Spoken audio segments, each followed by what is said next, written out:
ڕێکخلاو لە هەموو چالاکوانان و ئازادی خوازانی وڵاتی بەریتانیا وەکو ئاگادارن ڕێکخراوی داکۆک حەبەی شوبات بەش ڕدەگرێت ئەویش لە شارەکانی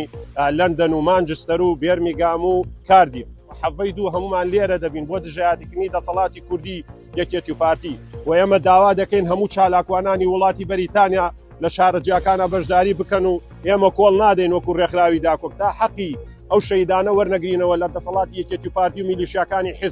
میلیشیاکانی حیزب هەر ڕۆژە و ئازادی خوازێ شەید دەکەن و سەرانی یەکێتی و پارتی هەر ڕۆژە و ئازادی خوازێ دەخەنە کونجی زیندانەکانەوە. سەدای هاواریم شارە دەنگی ڕابوون بۆ ژیانە هێناسەی بیری ئازادە و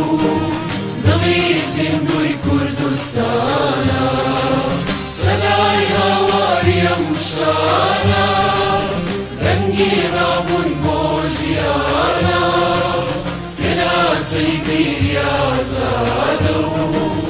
دڵی زیندوی کوردستان